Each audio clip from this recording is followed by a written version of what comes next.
Vou mostrar um algoritmo para poder gerar os elementos de uma PA e de uma PG a partir de valores iniciais fornecidos pelo usuário. Codificando agora a solução, inicialmente eu vou criar aqui as variáveis, então são variáveis inteiras, eu vou chamar de in termos, e aqui representa a progressão, que armazena a progressão, todas do tipo inteiro. Agora eu vou fazer a leitura dos valores, que são 3 valores necessários, então eu vou fazer aqui a leitura de 3 números inteiros.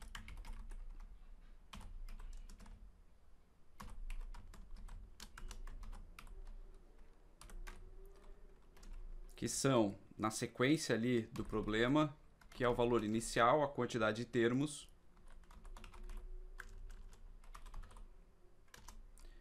e a progressão que vai ser aplicada.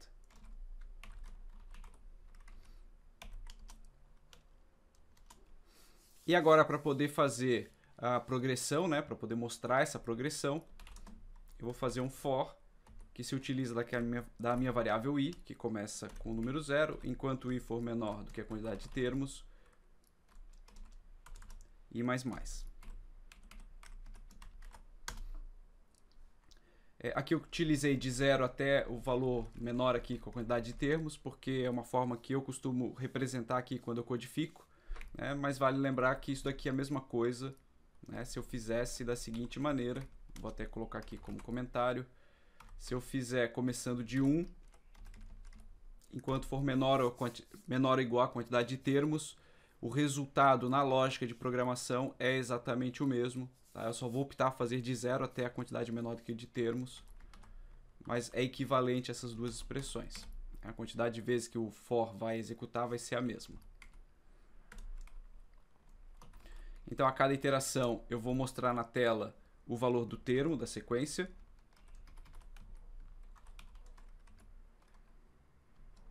Eu vou deixar um espaço aqui, né, para não ficar os números tudo grudado. E esse valor do termo está armazenado na variável in. E para poder calcular o novo termo da sequência, eu vou calcular aqui que o in vai ser o in mais aquilo que foi aplicado na progressão, aqui fazendo o cálculo da minha PA. Então, até vou botar aqui, calcula a PA.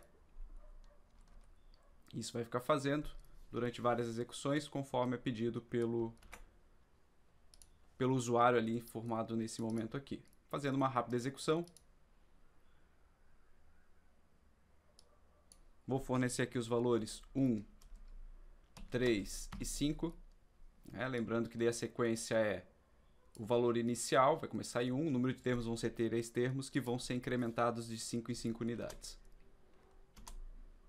Aqui deu Enter e está ali. Começou com o número 1, 1 mais 5, 6, 6 mais 5, 11. Está aí minha sequência da PA com os valores que foram fornecidos pelo usuário. Vale dizer que, para fazer, né, diferente uma PA e de uma PG, eu teria aqui apenas a mudança, a modificação desta operação aqui. Então, deixa eu só fazer um pouquinho diferente aqui. Aqui eu vou calcular a PG, e a PG nada mais é do que a substituição dessa operação de soma pela operação de multiplicação. E aqui eu vou estar obtendo a minha PG, tá? Da mesma maneira. Vamos fazer aqui uma rápida execução para ilustrar. Vou começar com o valor 1 também. Vou fazer uma progressão que eu vou querer 5 termos. E eu vou fazer duplicar a cada evolução aí da PG. Então, vezes 2. Então, começou com 1, 5 termos. 1, 2, 3, 4, 5 termos. Sempre de 2 duplicando, né? 1 vezes 2, 2. 2 vezes 2, 4. 4 vezes 2, 8. 8 vezes 2, 16. Tá? Que é o que era pedido ali, o que é esperado, melhor dizendo, com relação a PG. Então, aqui eu tenho o algoritmo, né, para poder fazer esse cálculo da PG. Vejo que ele é bastante similar com relação ao cálculo da PA. É importante trazer que eu não estou conseguindo, nesse mesmo algoritmo, eu não vou conseguir mostrar a PA e PG, tá? Ao mesmo tempo. Ou eu estou fazendo a resolução mostrando a PA, ou fazendo a resolução mostrando a PG. Se eu utilizar os dois aqui ao mesmo tempo, vai até dar um... né, vamos ver aqui o resultado, não vai fazer nem muito sentido. Tá? Mas é que só para mostrar aí que realmente não dá para fazer os dois desse jeito, né? Eu vou alterar aqui o código para conseguir fazer isso. Mas mostrar aqui, começando do 1, eu vou querer ver 3 elementos e um incremento de 2 em 2. Então aqui ele mostrou, né, E olha, não é nem APA e nem PG, porque na verdade está aplicando um pouquinho das duas, tá? Mas eu não dupliquei os valores de um para o outro, também não somei dois. A única coisa que eu fiz foi mostrar 3 elementos, mas com condições ali que na verdade representam tanto a soma como a multiplicação. Inicialmente eu somo 2, depois multiplico por 2 o resultado, e daí não faz sentido nenhum aí com relação a PA e PG. Poderia até pensar, sei lá, mas se eu fizer isso daqui, mostra PA e depois mostra PG, sei lá, vai sair algo nesse sentido, também não vai fazer, não vai funcionar. Então, 3 termos e de 2 em 2. Opa! Repetindo, 3 termos e de 2 em 2. Né? Então até mostrou 6 valores aqui assim, aqui somou 2, mas aqui já duplicou, e daqui somou 2, e daqui multiplicou, e aqui somou 2, né? Então duplicou, né? Porque é multiplicação por 2. Então até fez as duas operações, soma e subtração, mostrou 6 elementos, mas não é uma PA, não é uma PG, tá tudo aqui embaralhado. Também não dá para fazer simplesmente isso daqui, ó.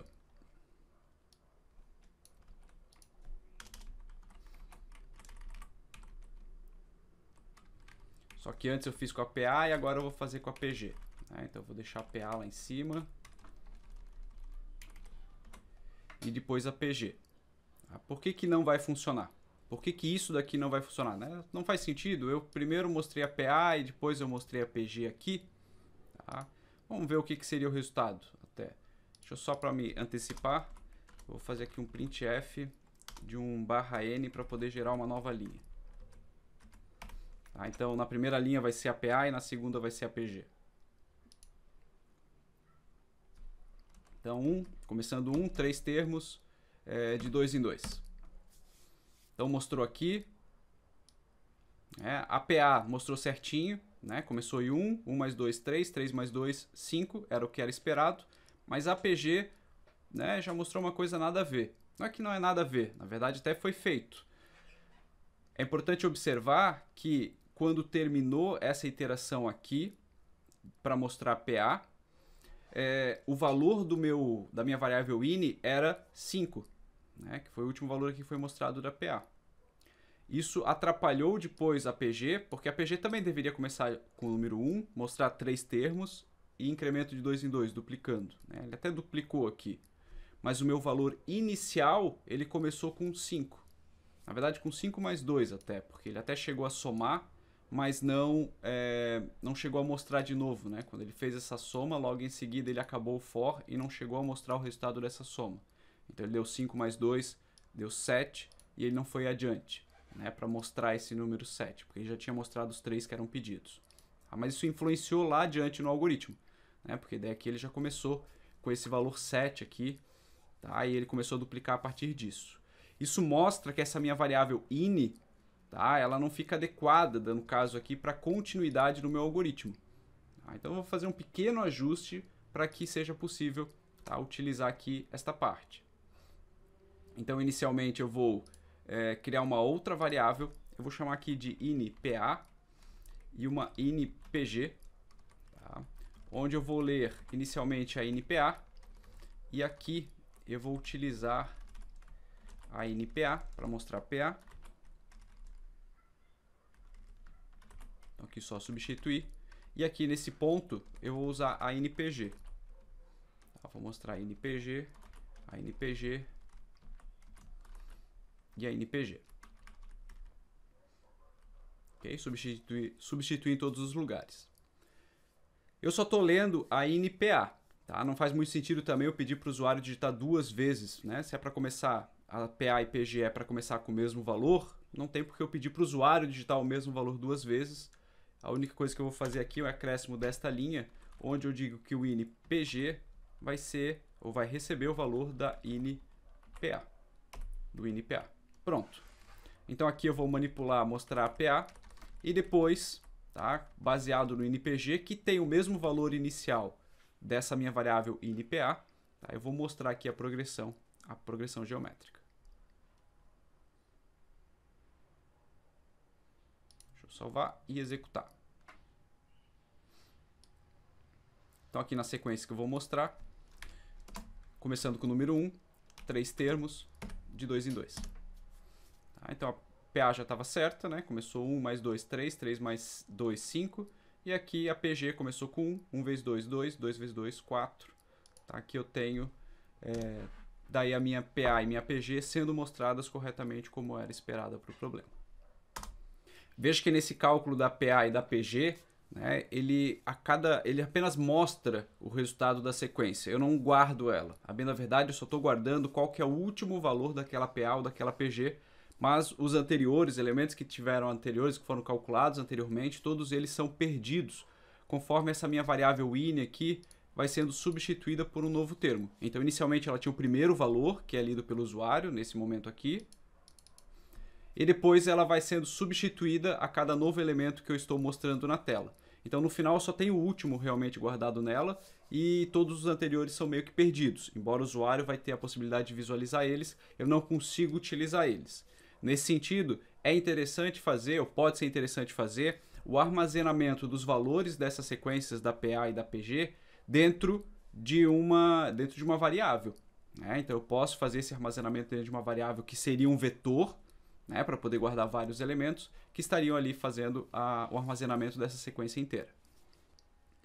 Para poder armazenar os valores da PA e da PG dentro de um vetor, né, eu vou fazer aqui só para a PA. A gente já viu que para poder mudar uma PA para uma PG é só substituir a operação aqui de soma pela multiplicação.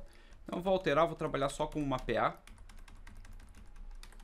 E eu vou criar então só um vetor para fazer esse armazenamento dos valores da PA. Então, para isso, eu vou definir um outro vetor. Eu vou fazer aqui numa linha separada. Tá? E aqui vem uma primeira consideração a ser pensada. Né? Qual que é o tamanho desse vetor? O tamanho desse vetor ele vai ser lido pelo usuário. O usuário determina quantos termos esse vetor vai ter, mas isso só está acontecendo nessa linha aqui, na linha 8. Então, inicialmente, a minha variável de termos ela não tem um tamanho definido. Então, eu não posso fazer isso daqui. Tá? Criar um vetor do tamanho de termos, porque esse valor só vai ser definido posteriormente. Então eu não posso fazer nesta linha aqui específica da minha codificação, do meu código, e eu preciso trazer para depois que esse scanf acontece. Esse scanf acontece.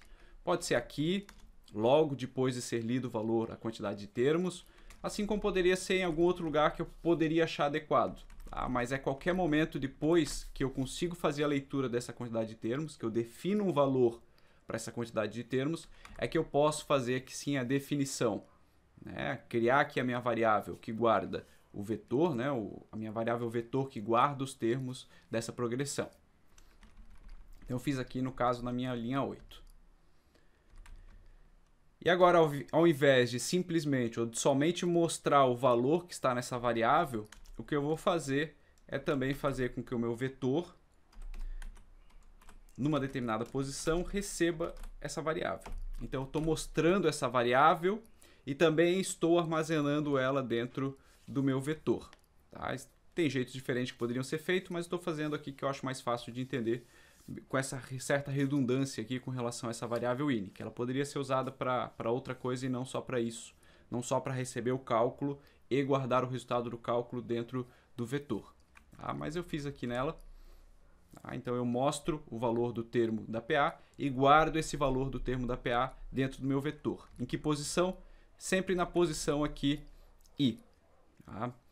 Posição i, lembrando que o i começa com 0, depois ele vai ser incrementado em uma unidade por causa desse i++, então ele vai para 1, 2, 3 e assim sucessivamente até a quantidade anterior aqui à quantidade de termos, né? Até a numeração, o índice anterior aqui à quantidade de termos. E é por isso também que eu comecei o i com 0, eu tenho esse hábito de começar esse i com 0 e até o anterior à quantidade de termos e não aquela expressão que eu ilustrei anteriormente.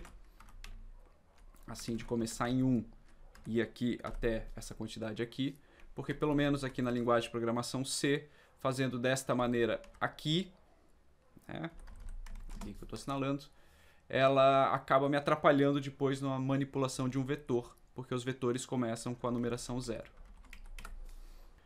Se eu executar o código agora,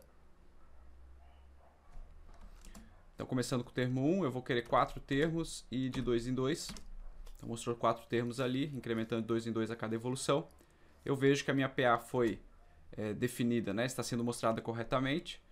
Mas agora, dentro desse vetor aqui, eu tenho os valores dessa PA guardados, né, armazenados. Então isso me possibilita posteriormente fazer qualquer tipo de manipulação. Eu não vou fazer uma grande manipulação, eu só vou mostrar de novo aquela PA. Tá? Então só vou fazer aqui um printf.